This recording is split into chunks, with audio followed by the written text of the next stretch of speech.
parler. Je vous ai dit l'autre fois, le chrétien n'est pas positiviste. Ce n'est pas parce que c'est négatif que tu vas dire c'est positif, c'est positif. Ça ne changera pas nécessairement. Il y a quelque chose qui booste ce que nous disons. Il y a quelque chose qui nous pousse à dire ou à parler de la manière dont nous parlons. Et ça provient des suggestions qui viennent en Christ. Des suggestions qui proviennent de Jésus-Christ, des choses qu'il a faites pour nous apportent à ces acquis d'affirmation-là. Ce sont ces acquis d'affirmation qui boostent nos déclarations. Nous ne disons pas n'importe quoi. Regardez par exemple Proverbe chapitre 18, le verset 23. Voyons ça.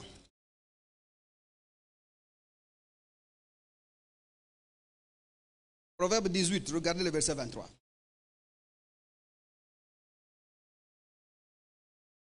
La Bible dit, le pauvre parle en suppliant et le riche répond avec dureté. Simple phrase. Le pauvre parle en suppliant, le riche répond avec dureté. Il y a un problème de pauvreté des affirmations et de richesse des affirmations. Ceux qui sont pauvres en affirmation, ils supplient. Ceux qui sont riches en affirmation, ils répondent. Il y a une grande différence. Si les affirmations que tu as sont dans la pauvreté des contenus des choses en Christ, tu supplieras. S'il te plaît, Seigneur, cette fois-ci, souviens-toi de moi. Seigneur, cette année, ne me laisse pas. Seigneur, je te sers, rappelle-toi de moi. Seigneur, je te rappelle que j'avais offert ce jour-là. Seigneur, c'est toi qui... Tu vois, tu seras dans la supplication des choses. Et tout ça, c'est parce que dans la quantité des choses que tu dois avoir de la doctrine de Christ, il y a une certaine pauvreté. Mais quand tu es dans la richesse des affirmations, tu réponds aux questions de la vie. C'est des affirmations que nous répondons. Et ça booste nos déclarations. Et tu ne réponds pas n'importe comment. Regardez le verset 13 du même chapitre. 18-13 de Proverbe. Il dit quoi? Il dit, celui qui répond avant d'avoir écouté fait un acte de folie et s'attire la confusion. C'est là que beaucoup de gens se trouvent. Si tu réponds sans avoir écouté, tu fais un acte de folie. Tu poseras un acte de folie. Mais phronesis, c'est la compréhension active qui pose des actes et qui te cause à le faire. Mais tout en suggérant des lignes d'action en Christ. Cette sagesse-là est pleine des affirmations en Jésus-Christ. Il faut que tu aies écouté les choses de Christ. J'aime bien le mot écouter utilisé là-bas parce que le mot écouter là-bas c'est shama. Shama qui veut dire parvenir à la compréhension après avoir écouté, après avoir entendu et après avoir appris. C'est une compréhension qui provient de l'apprentissage, de l'écoute et de l'entendement. Donc quelqu'un t'aurait enseigné ou instruit quelque chose. C'est ce qui a boosté tes affirmations aujourd'hui. Donc maintenant il dit, si tu vas répondre à la vie, aux questions de la vie, sans avoir appris, sans avoir parvenu à la compréhension, sans avoir écouté les suggestions qui sont en Christ, il dit tu poses un acte de folie et tu t'attires la confusion. C'est comme ça que beaucoup de gens sont dans la confusion. Parce qu'à un certain moment, tu te lèves, tu te dis, et pourtant j'ai parlé, mon enfant était malade, j'ai dit Seigneur, tu l'as guéri, j'ai parlé tout ce qu'il faut parler, et voilà l'enfant est mort, et voilà j'ai perdu mon travail, et voilà j'ai fait, et pourtant j'ai parlé Seigneur. Mais tu as parlé sans avoir écouté, tu as parlé sans avoir compris. Nos affirmations, nous ne les fabriquons pas comme ça. Ce sont des affirmations qui découlent des suggestions qui sont en Jésus-Christ. Je parle bien à quelqu'un jusque-là. Plusieurs sont dans la confusion et plusieurs, ce sont des actes de folie au fait, le proverbe est en train de dire. Parce que ça doit venir des suggestions sûres. Ça doit venir de ce que Jésus-Christ a fait pour toi en Christ. Ce que Dieu a fait pour toi en Christ doit motiver tes déclarations. Et c'est de là que nous parlons. Et j'aime bien le mot confusion qu'il utilise là-bas parce que c'est kelima. Kelima, c'est un mot qui pointe aux disgrâces. Tu parles, les gens ont reçu la grâce de Dieu, mais toi tu ne sais pas la vivre parce que tu déclares des choses que tu n'as pas comprises. Tu dois nécessairement vivre la grâce de Dieu à un certain moment. Tu déclares, pour toi tu ne vis pas ces grâces-là parce que tu dis des choses que tu ne comprends pas. Ça t'amène dans la confusion. Kelima veut aussi dire reproche. Kelima veut aussi dire honte. Kelima en même temps veut dire aussi ignominie, opprobre. Tu seras dans la honte pour rien. Parce que tu vas parler, mais les choses ne vont pas changer. Est-ce comme ça que plusieurs personnes aussi, même dans les cas de maladies personnelles, tu as des maux de tête, tu as des maux de ventre, tu es là, tu te tords de douleur, tu es là, Jésus, au nom de Jésus, sors, douleur de ventre, sors, douleur de ventre, ça s'empire. Plus tu parles, plus ça s'empire. Et tu seras dans la confusion parce que tu parles de manque de suggestion. Tu n'as pas écouté. Avant de parler, il faut écouter. Parviens à la compréhension pour déclarer. C'est là qu'il y a un grand besoin de parvenir aux affirmations. Nous ne sommes pas des positivistes, mais nous disons des affirmations qui proviennent des suggestions de ce que Dieu a fait pour nous en Christ. Je parle à quelqu'un jusque-là? Et si ce n'est pas comme ça que tu fonctionnes, tu auras des problèmes. Et ce que Paul disait à Timothée en 2 Timothée chapitre 1er verset 14. Il nous dit clairement, garde le bon dépôt par le Saint-Esprit qui habite en toi. C'était une injonction, garde le bon dépôt. Le bon dépôt de quoi? Du modèle de la parole que tu as reçue. Allons lire là-bas. Enfin, je ne suis pas très loin dans ce que j'ai dit. 2 Timothée chapitre 1er, regardez le verset 14. Mais commençons à 13 pour prendre un peu de l'élan. Il dit, retiens dans la foi et dans la charité qui est en Jésus-Christ le modèle des saintes paroles que tu as reçu. Il y a un modèle de saintes paroles que tu as reçu de moi. Il dit, garde le bon dépôt par le Saint-Esprit qui habite en nous. Le Saint-Esprit est bien, et c'est celui qui garantit le dépôt que nous avons. Des saintes paroles ou des saintes lettres que nous avons reçues. Il faut qu'il y ait une instruction.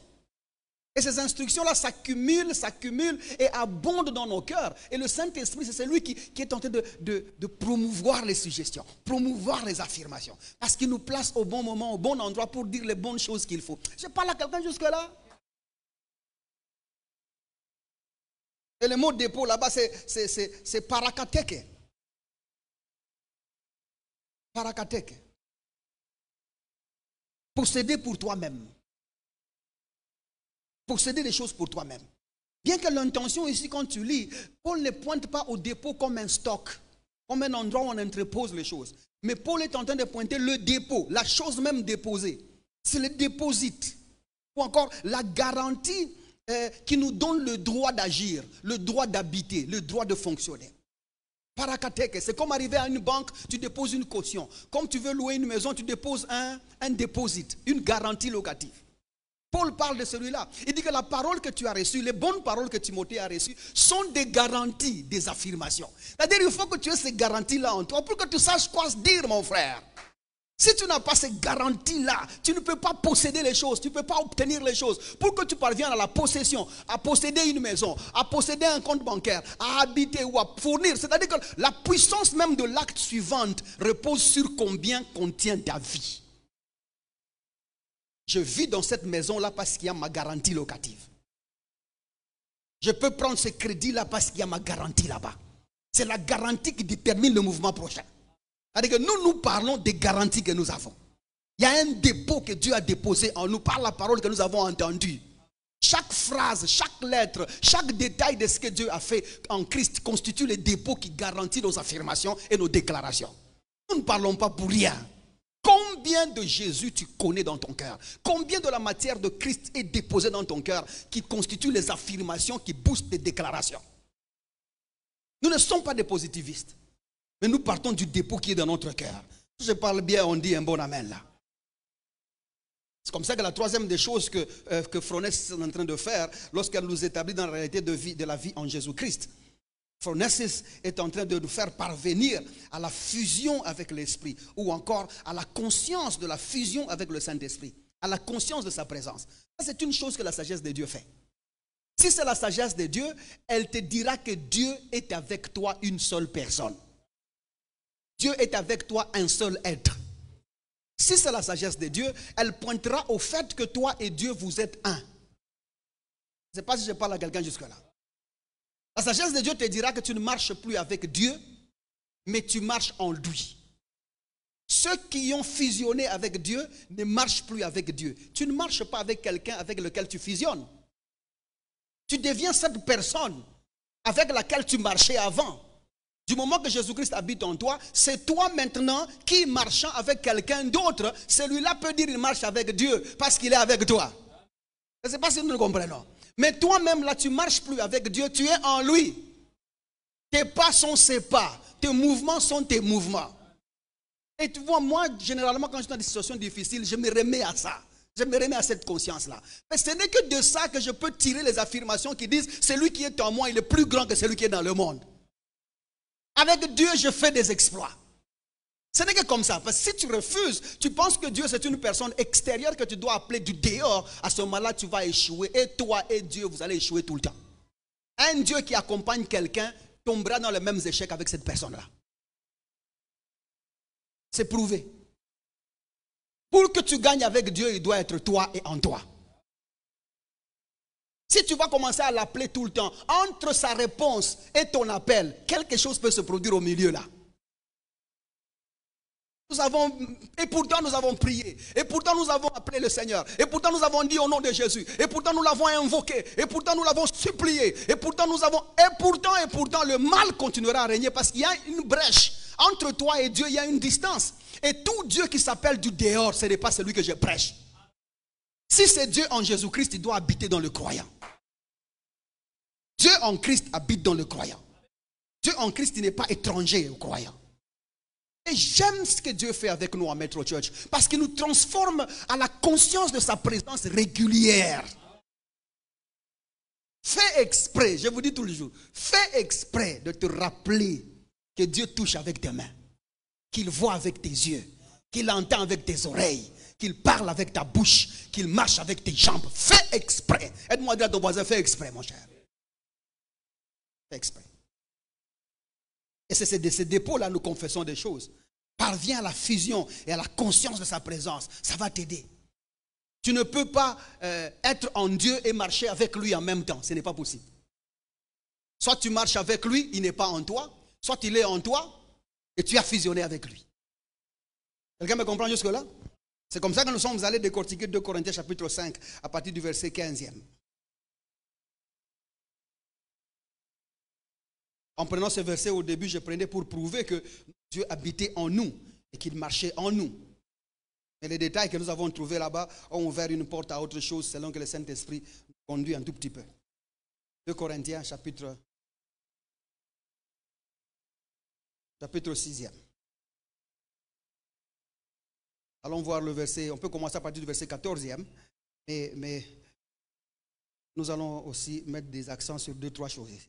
Regardez le verset 14, ce qu'il dit. Ne vous mettez pas avec des infidèles sous les jougs étrangers, car quel rapport y a-t-il entre la justice et l'injustice? Il n'y a pas de rapport. Là, c'est direct. Ou qu'y a-t-il en commun entre la lumière et les ténèbres? Il n'y a pas quelque chose de commun entre la lumière et les ténèbres. Que ce soit dans cette vie, que ce soit dans la vie éternelle, que ce soit partout. Il n'y a pas de rapport entre la lumière et les ténèbres.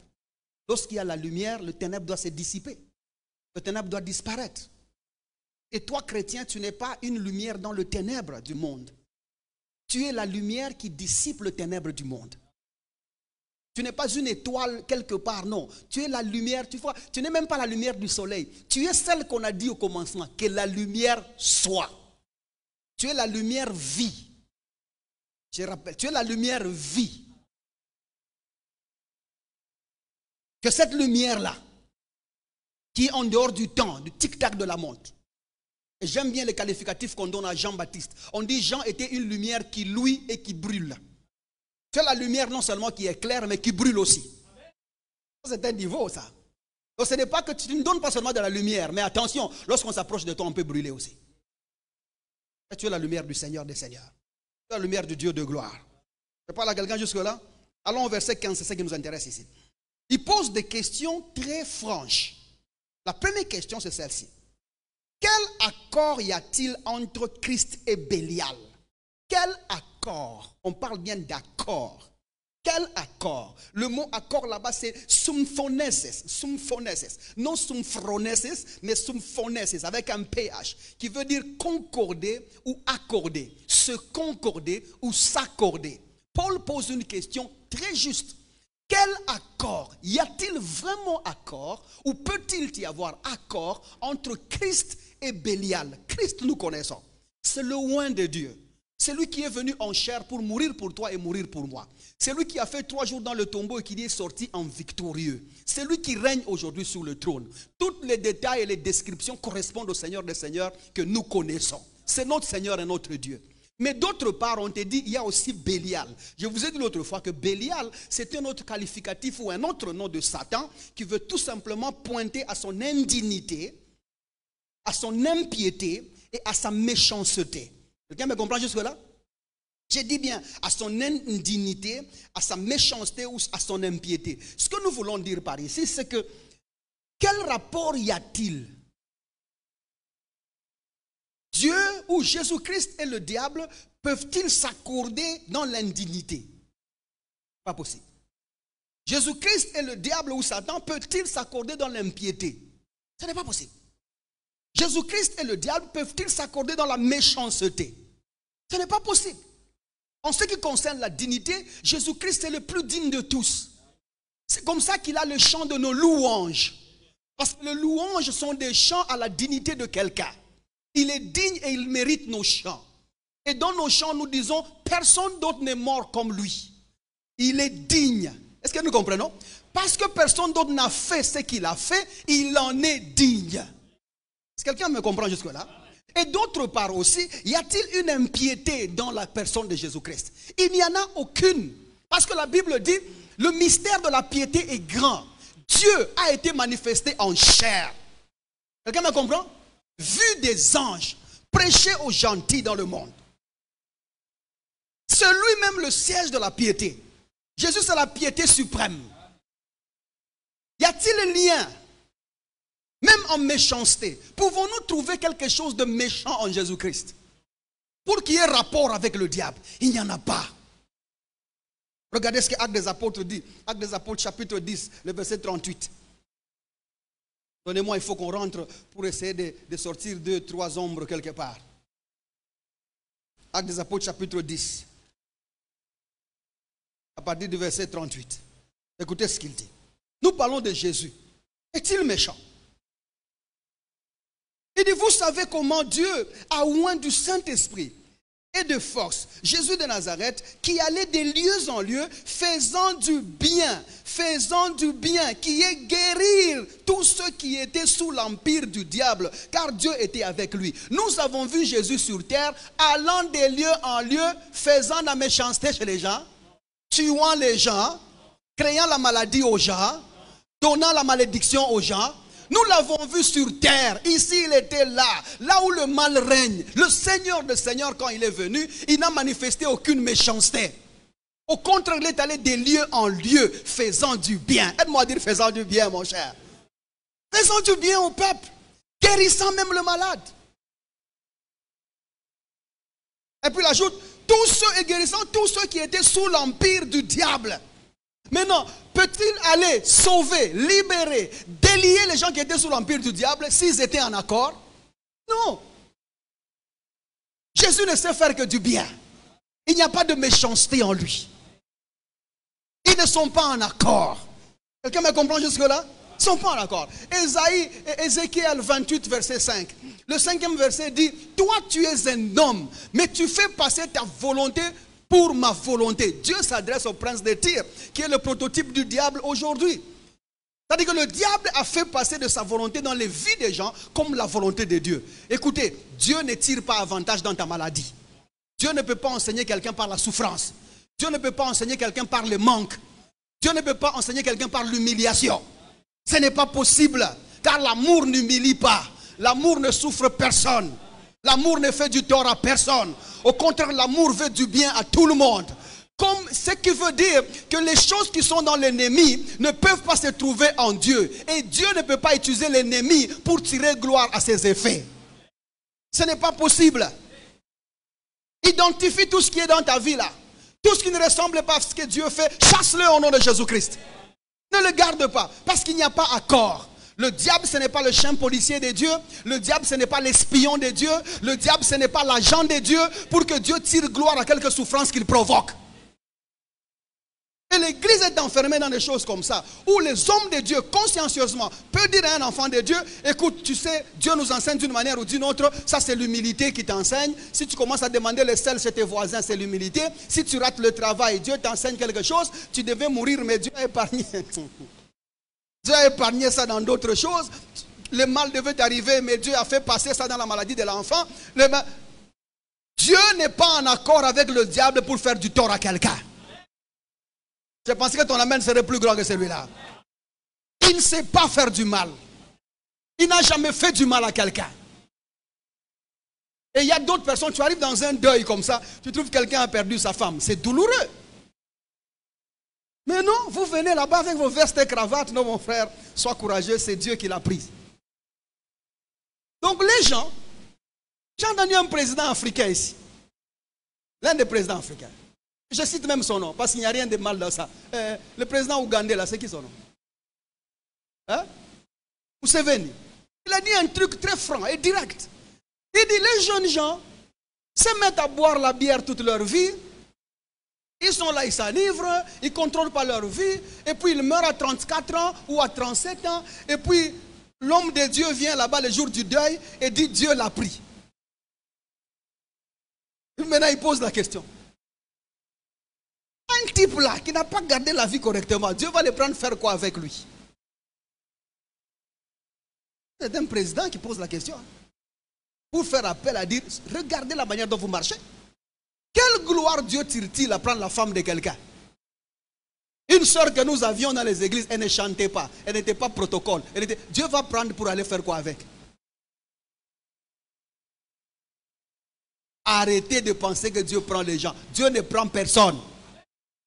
Dieu ne prend personne. Oh non, c'est Dieu qui l'a pris pour aller se reposer. Non, non, non, non. Non, non, non. Ce n'est pas Dieu. Dieu ne prend personne. Et rappelez-vous, il nous a laissés sur terre pour vivre. C'est comme ça que Paul dit, nous ne mourrons pas tous. Alors ceux qui ne mourront pas, c'est qui?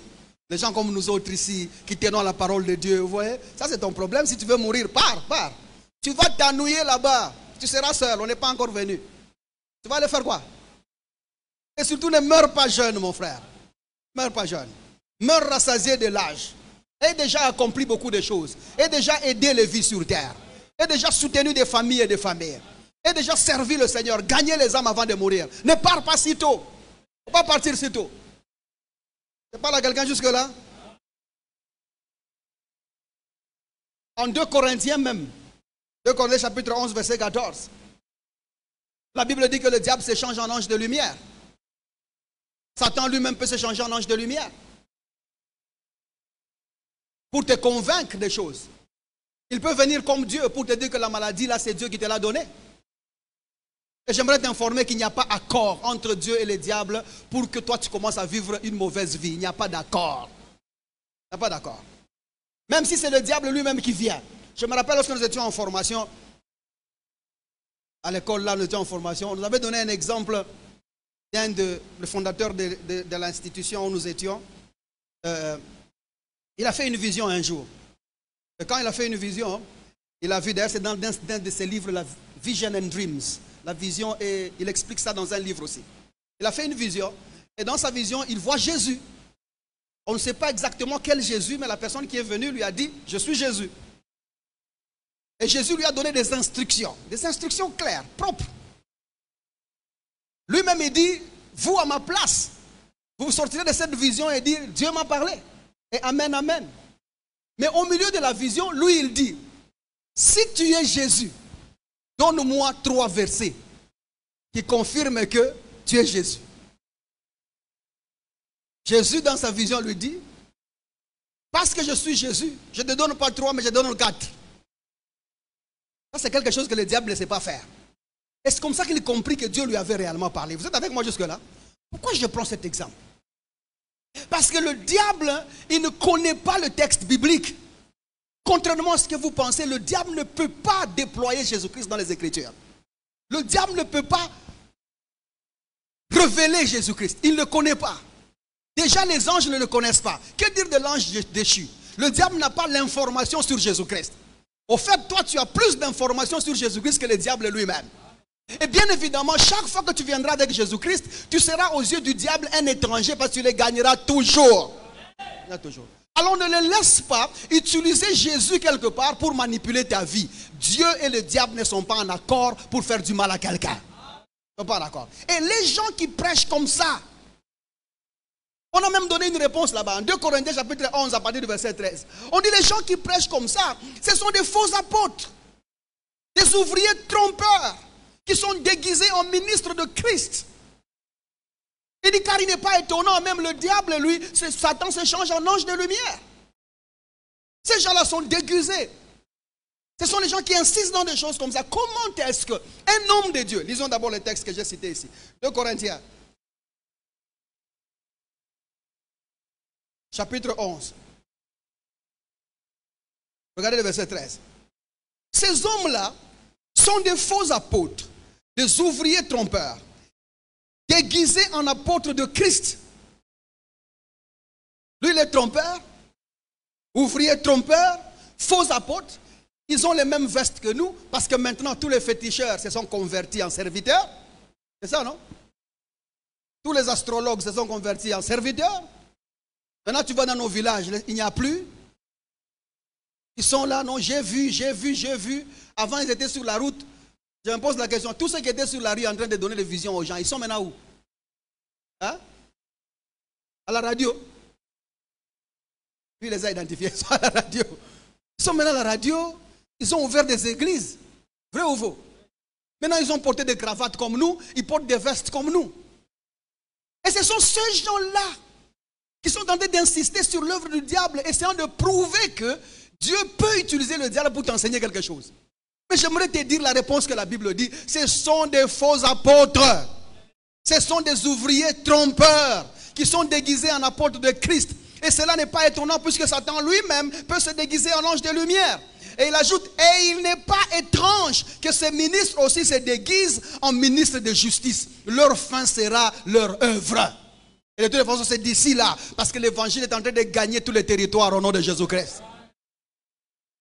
Et ces gens-là vont te prouver que Dieu peut utiliser le diable pour faire quelque chose. Et ça m'étonne qu'il y a même des gens, je lisais même un commentaire dernièrement qu'un frère m'a envoyé, une capture des commentaires où on a dit que Dieu ne peut pas utiliser le diable pour faire du mal. Il dit que le pasteur là, c'est un théologien, il ne connaît pas la spiritualité.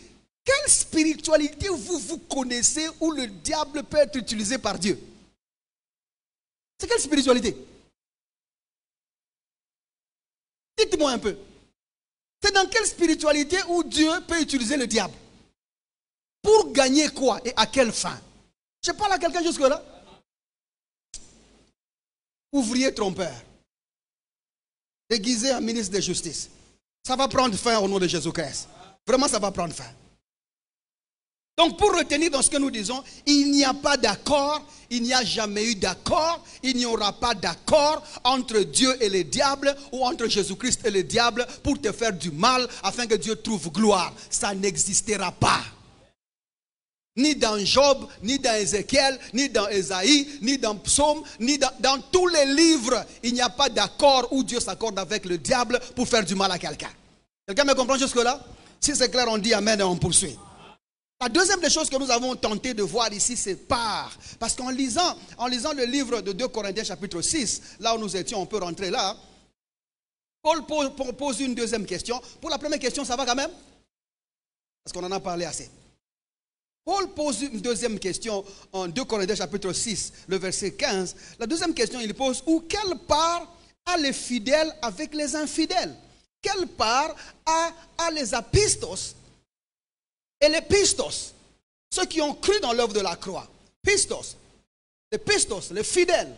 Et les apistos, les infidèles. Ceux qui n'ont pas reçu l'évangile. Ceux qui ne croient pas dans Jésus-Christ ressuscité. Y a-t-il quelque chose dans cela que l'on peut trouver dans les autres? Parce que le mot part là-bas, je vous ai dit l'autre fois, c'est le mot méris. Méris qui veut dire une part de gâteau. Une part pour définir la grande partie. C'est-à-dire comme un gâteau, on a coupé une partie là-bas. Pouvons-nous trouver quelque chose de celui qui n'a pas cru au Seigneur dans le croyant? Et ce qui a relevé qu'on se pose une question. Le chrétien peut-il être possédé? Un chrétien peut-il être possédé? Ou un chrétien peut-il avoir part dans le mal du païen? Pouvons-nous trouver quelque chose dans le païen qui est dans le chrétien ou qui soit dans le chrétien? Un chrétien peut-il être possédé aussi? Ici, vous m'entendez? Ça va jusque-là? Oh, vous ne m'entendez pas? Ça va jusque-là? Répondez-moi un peu plus fort. Ça va jusque-là? Très bien. Pouvons-nous trouver quelque chose dans le chrétien qui soit dans le païen? Le chrétien peut-il être possédé? Tout d'abord, avant que je n'entre dans l'analogie d'aujourd'hui, parce que vous êtes en train de vouloir bien définir les choses pour qu'on avance dans la suite, parce que si ce n'est pas clair ici, ça ne sera pas clair dans la suite aussi. Il faut qu'on retienne quand même certaines choses qui définissent l'identité du chrétien par rapport au lien et à la possession. La première des choses à connaître, c'est que lorsque tu reçois Jésus-Christ comme Seigneur et Sauveur, premièrement, il y a rupture entre toi et ton ancien toi. Jean chapitre 1er verset 12 nous dit, et à tous ceux qui l'ont reçu, à ceux qui croient en son nom, elle a donné le pouvoir de devenir enfants de Dieu. Quel genre d'enfants? Il dit lesquels sont nés, non de la volonté de l'homme, non de la volonté de la chair, non du sang, mais de Dieu. Il y a donc une maternité de Dieu de laquelle nous venons. Et de la maternité de Dieu, il n'y a rien des hommes. Quelqu'un me comprend jusque-là? C'est-à-dire, il y a eu rupture de ce que nous étions avant. Jean chapitre 10, verset 8, il dit, mes brebis entendent ma voix, ils me suivent. Parce que Jésus, c'est la porte. Tout celui qui est entré par la foi en Jésus-Christ a fait rupture à celui qu'il était avant. Parce que passer par Jésus-Christ veut dire mourir de soi et naître de Dieu. Maintenant que tu es né de Dieu, est-ce que ton ancien toi est mort? Notre vieil homme a été crucifié à la croix. Quelqu'un me comprend jusque-là? Nous ne sommes plus cette personne-là. C'est comme ça que moi j'ai des problèmes avec des gens qui passent dans les églises en train de donner le témoignage de qui ils étaient avant. Donc toi tu te rappelles? Tu te rappelles? L'autre là, il est en train de passer d'église en église pour dire aux gens qu'il était secrétaire administratif de Lucifer. Et il ajoute même zone Afrique. Quel grand poste. Et il en est fier de se vanter de ce qu'il était avant. Les choses anciennes sont passées, mon frère. Toutes choses sont devenues nouvelles. Comment tu as encore de souvenirs dans qui tu étais? Parce que si aujourd'hui on vient me blâmer pour qui j'étais avant, c'est une fausse accusation. C'est comme arriver en Zambie. Toi, tu as déjà quitté le Congo. Maintenant, tu es en Zambie. Et on te dit, tu es un ex-Congolais. Tu dis oui. Mais on te dit oui, nous voulons t'arrêter à cause de ce que Mobutu avait fait. Papa, tu es Mobutu. Tu es une autre personne. Tu es distinct de Mobutu. Hein? Et puis, tu n'es plus dans le pays où tu étais. Quelqu'un me comprend jusque-là? Tu es complètement libre de l'homme que tu étais auparavant. Et ça, les chrétiens doivent comprendre ça. Nous avons des lacunes à accepter que nous sommes une nouvelle créature. Nous sommes en Christ maintenant. Faites-moi dire, je suis en Christ maintenant. Est-ce que nous sommes devenus des dieux? C'est venu des dieux, pas des hommes. Personne ne peut être enfant de Dieu avec le concours d'un homme. Dieu nous a enfantés lui seul. Nous sommes ses enfants, sans référence humaine. Je suis né de nouveau et je le sais. Je suis né de nouveau et je le sais. Je suis né de nouveau et je le sais. Je suis né de nouveau et je le sais. Même quand je vois que les choses qui sont autour de moi ressemblent à ce que ma tante est en train de vivre, je dis, moi je suis né de nouveau. Ça ne passera pas. Je suis dans la famille de Dieu. Quelqu'un me comprend jusque-là? La deuxième des choses à tenir là-bas, c'est que le chrétien, il a le Saint-Esprit qui habite en lui. Non seulement que la porte a été ôtée, non seulement qu'il y a eu rupture avec ton ancien toi, c'est que ce que tu es aujourd'hui, le Saint-Esprit habite en toi. C'est-à-dire que tu ne peux pas être sous l'emprise de quelqu'un d'autre parce que le Saint-Esprit te possède déjà. Le Saint-Esprit t'habite déjà. Jean chapitre 14 à partir du verset 15e, la Bible dit que vous recevrez le consolateur et lorsque le consolateur viendra, ok, il sera avec vous parce que le consolateur c'est l'esprit de vérité.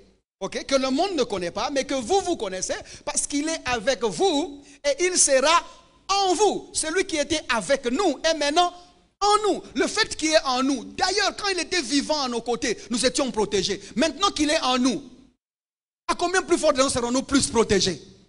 Quelqu'un me comprend jusque-là? Nous l'appartenons. La Bible dit glorifiez donc Dieu dans votre corps, votre âme et votre esprit qui appartiennent tous à Dieu.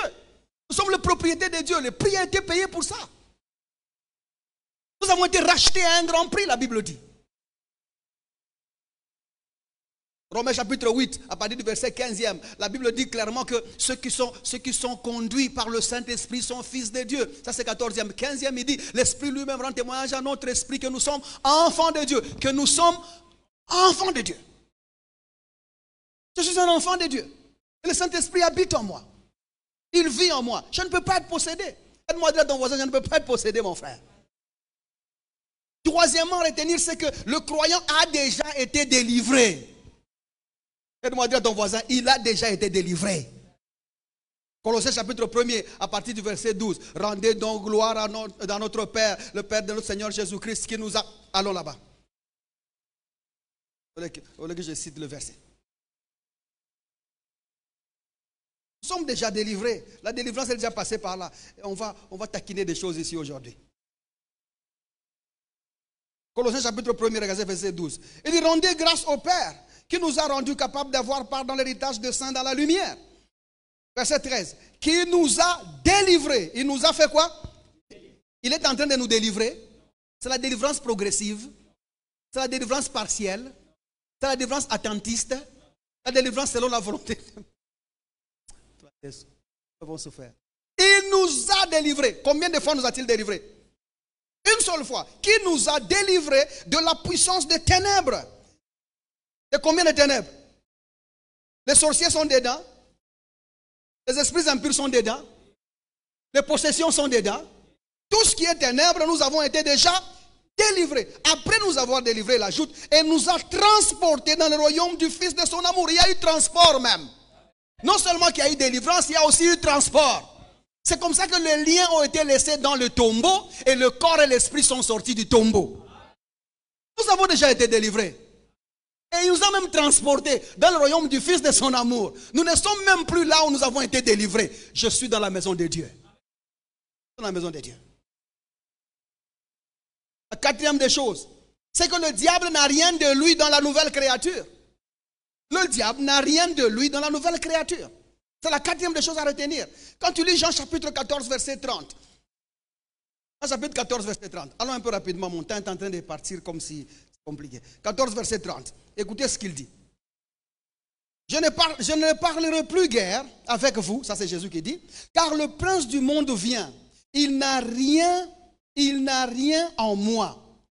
Mais afin que le monde sache que j'aime le Père et que j'agis selon l'ordre de mon Père, que mon Père m'a donné, levez-vous, partons d'ici. Jésus vient de souligner que de son vivant, le diable n'avait rien de lui en lui.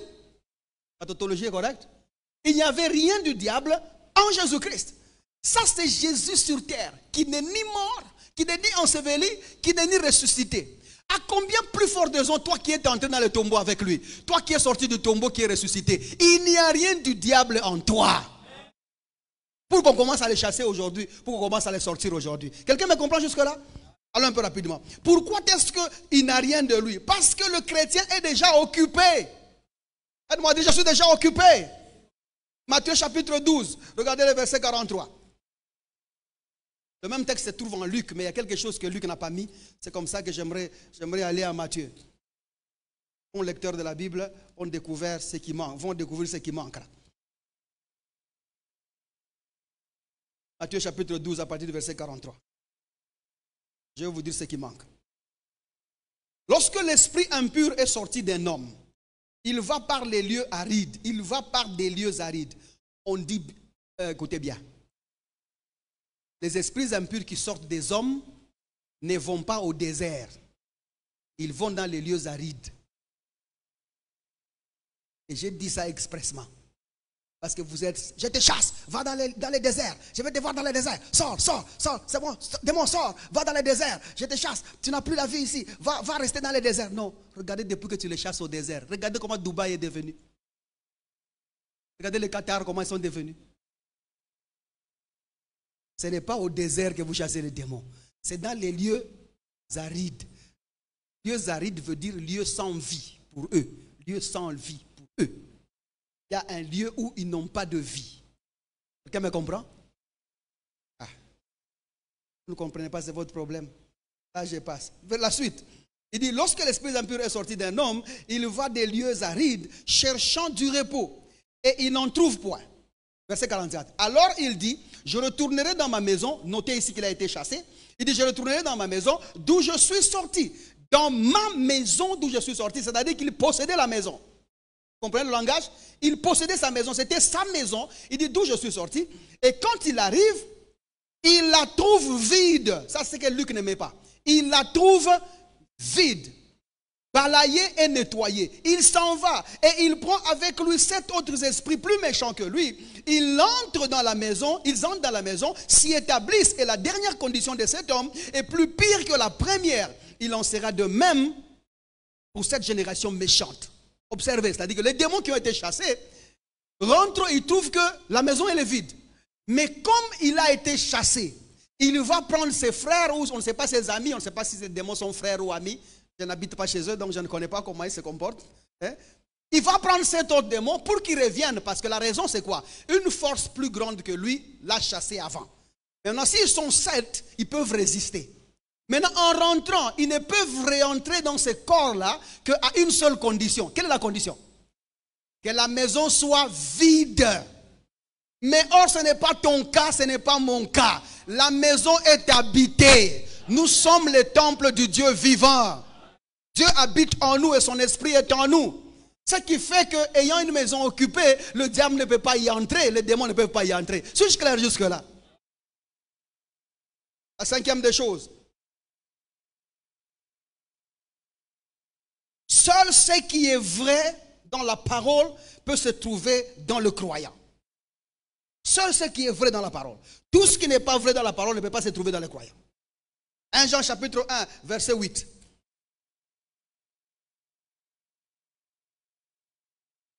Je suis en train de vouloir donner tous les versets possibles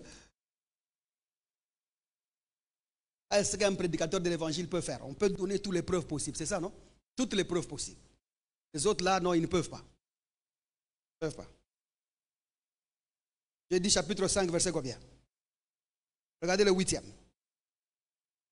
Il dit ceci. Chapitre 5, je dis. Pardon? Chapitre 2, le verset 8, c'est ça, non? 1 Jean, chapitre 2, verset 8. Écoutez ce qu'il dit. Toutefois, c'est un commandement nouveau que je vous écris. Ce qui est vrai en lui, ce qui est vrai dans le commandement est en vous. Qu'est-ce qui est vrai dans le commandement? Prenons les 10 commandements. Qu'est-ce qui est vrai dans le commandement? Jésus. Parce que il y a 5 commandements qui montrent la relation entre Dieu et les hommes et 5 entre les hommes et les hommes. Pour que ce qui est vrai, pour que les 5 premiers commandements soient remplis, Jésus doit être la pièce maîtresse. Parce que l'unique moment pour aimer par exemple Dieu de tout ton cœur, de toute ton âme, de tout ton esprit, c'est Dieu-là que tu dois aimer, doit être toi. Quelqu'un me comprend? Parce qu'il est impossible d'aimer Dieu avec toute sa force parce que tu en resteras toujours avec la force. L'unique moyen pour que tu aimes Dieu de toute ta force, Dieu doit être toi. C'est comme ça que Paul est en train de dire que Dieu, l'espérance ne trompe pas. Donc nous n'avons pas raté notre espérance. Il dit Dieu a répandu dans nos cœurs son amour dans nos cœurs par le Saint-Esprit qui nous a été donné. Maintenant que le Saint-Esprit est en nous, Dieu peut s'aimer lui-même par nous. De toute sa force, de toute son âme, de tout son esprit. Frère, c'est clair? C'est-à-dire que Dieu maintenant peut s'aimer. Dieu est en moi, Dieu est là où il se trouve. Maintenant il peut faire quoi? Il peut s'aimer lui-même parce qu'il habite en moi. Et toute sa force. Ma force, c'est sa force. Mes pensées, ce sont ses pensées. Dieu peut s'aimer et ce n'est que possible. Maintenant que Dieu habite en toi, tu peux maintenant donner l'amour là à quelqu'un d'autre.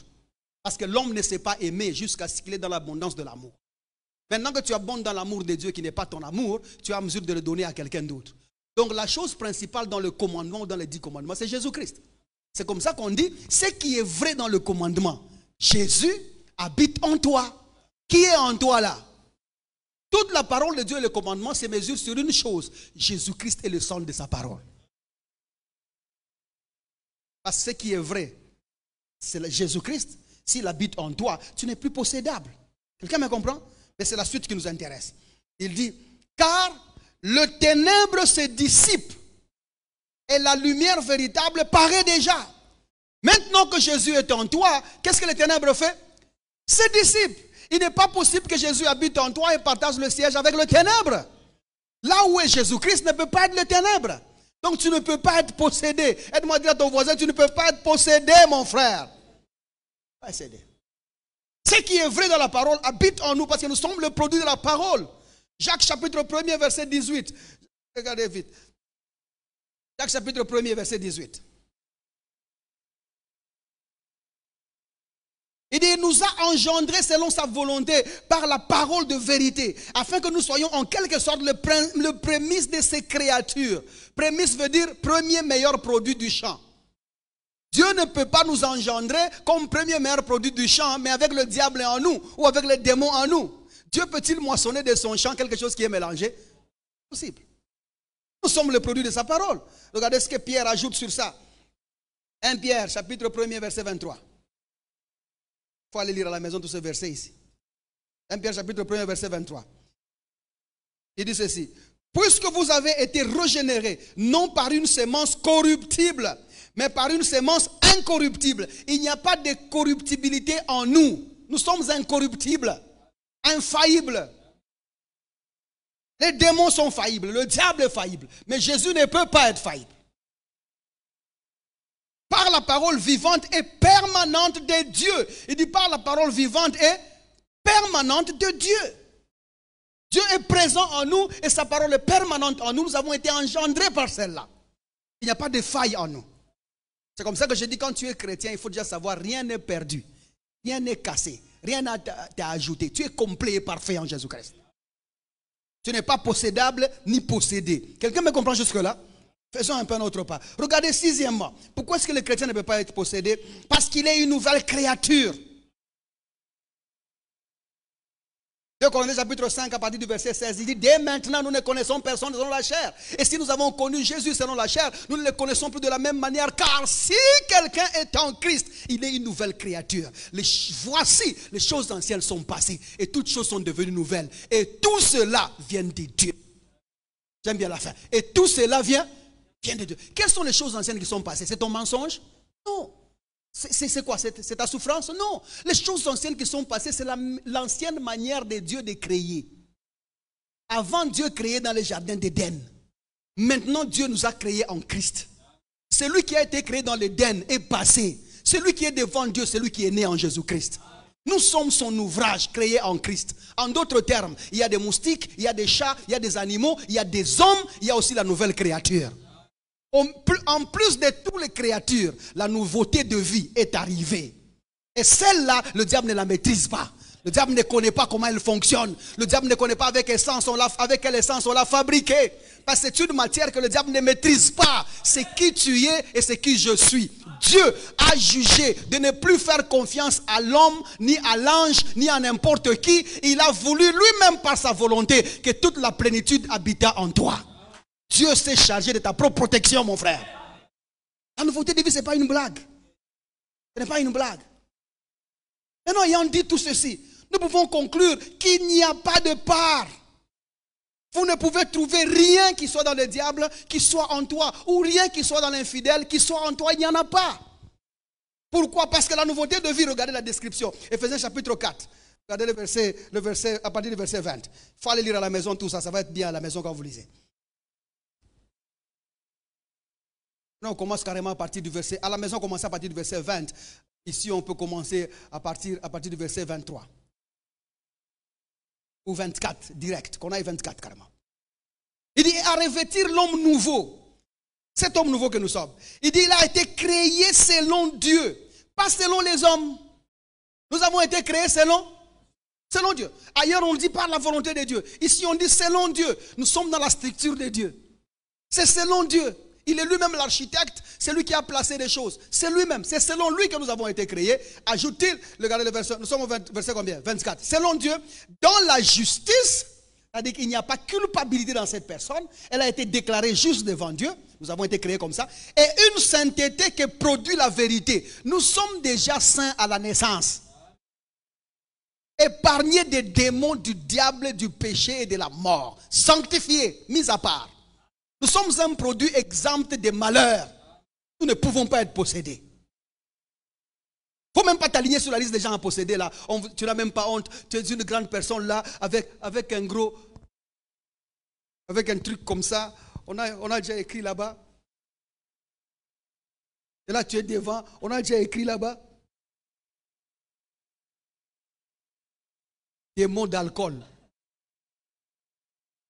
L'homme de Dieu arrive là-bas, il te regarde seulement, il ne sait même pas te poser, il fait seulement. Là, je te tombe, farceur là. Arrête ça. Vous nous faites honte.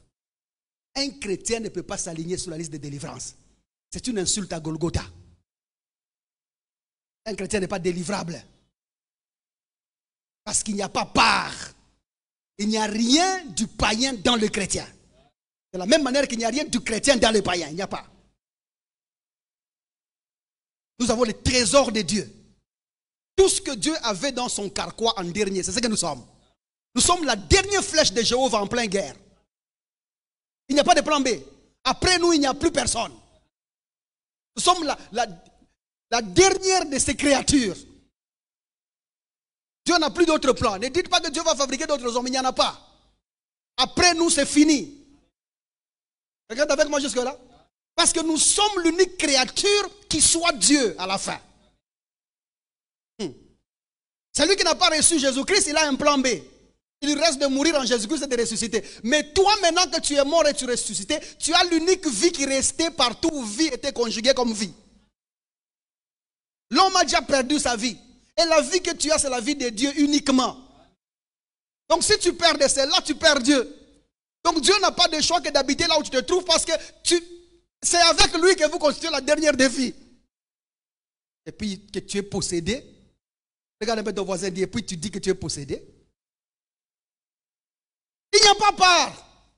Comme il n'y a pas eu accord, il n'y a pas part. Il n'y a rien de ceux qui sont possédés dans le chrétien. Il n'y a pas. Aide-moi à dire plus fort, il n'y a pas part. Il n'y a pas part. Il n'y a pas part. Ayant dit tout ça, parce que le chrétien ne peut pas être possédé, y a-t-il un ministère de délivrance?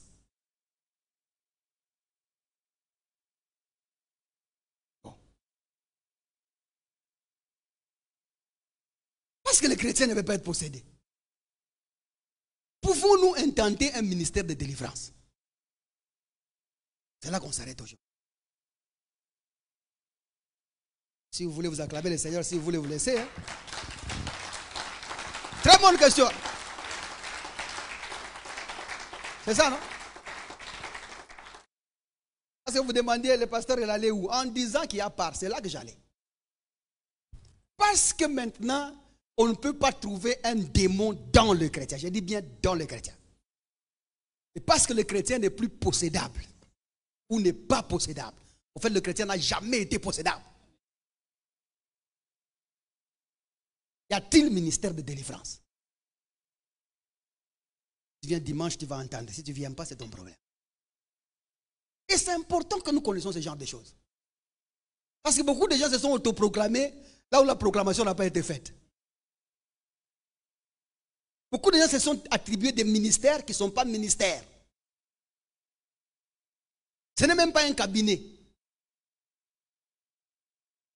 au ministère. Il faut qu'on fixe ça. Parce qu'il y a des gens qui tirent avantage. Et je veux même vous donner le verset d'où cette idée a commencé. Parce qu'il n'est pas possible que Paul vous dise qu'il y a 5 ministères. Les voilà. L'apôtre, le pasteur, le docteur, le prophète, l'évangéliste. Mais toi tu dis non. Le délivreur. Question, hein? Maintenant nous allons aller voir où est-ce que tu as tiré l'origine. Où est-ce que vous avez tiré l'origine?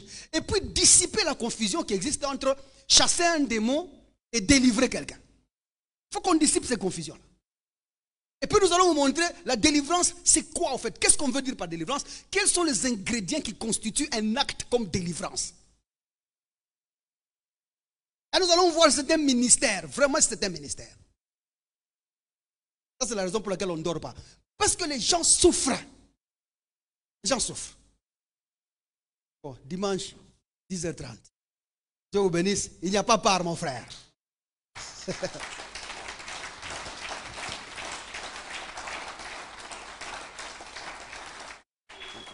Et il n'y a ni part, il n'y a ni accord. La nouveauté de vie est une exception de tout. Quel que soit ce que le diable est en train de faire dans ta vie là, identifie ça et chasse ça au nom de Jésus-Christ. Ça ne peut pas rester une nuit de plus. Pas un jour de plus. Pas une année de plus. Ça va? Pas une année de plus. Vous qui croyez dans les années qui changent là, pas une année de plus. Pas une année de plus. Comme l'autre là qui disait, cette année, vous verrez. Nous verrons quoi? L'année passée, tu nous as dit la même chose. Et je pense que dimanche, je vais même dire pourquoi est-ce que vos résolutions ne fonctionnent pas. Parce qu'il y a une clé là. Des suggestions qui amènent des affirmations. Je vais passer par là. Je vais passer par là. Pour vous dire comment ça n'avance pas. Je vais vous dire comment est-ce que les résolutions sont bien définies dans la Bible, comment ça doit se faire.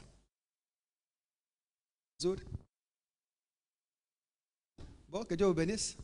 On arrive à la fin. Tiens-toi quand même debout, on dit un mot là-bas et puis on va passer. Acclame le Seigneur. Les musiciens venaient un peu, on chante un peu et puis on prie un tout petit peu. Vos acclamations manquent des unités.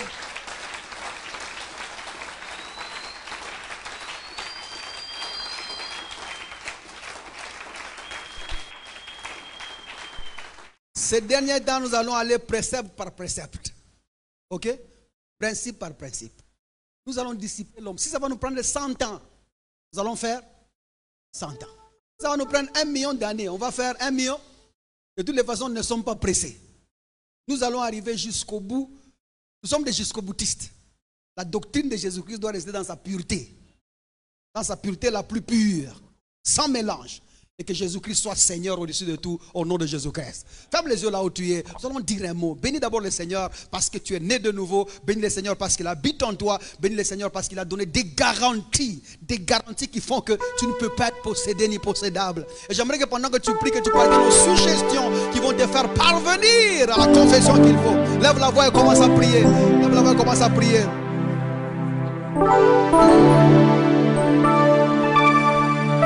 Commence à prier, il nous reste encore 2 minutes. On peut dire un mot dans ces 2 minutes-là.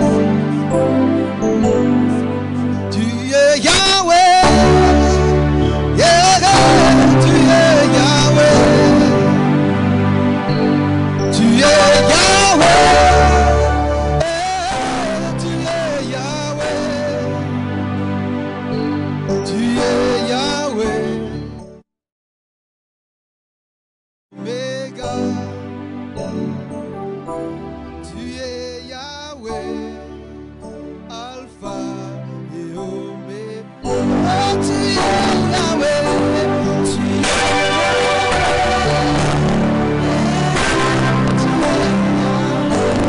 tu es Yahweh, tu es le sang. Yahweh, Yahweh, Yahweh, tu es Yahweh. Alpha et Oméga, tu es Yahweh, tu es Yahweh, Alpha et Oméga, oh, tu es Yahweh,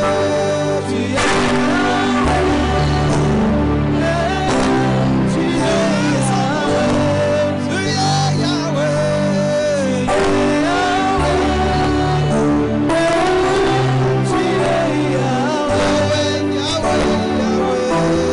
tu es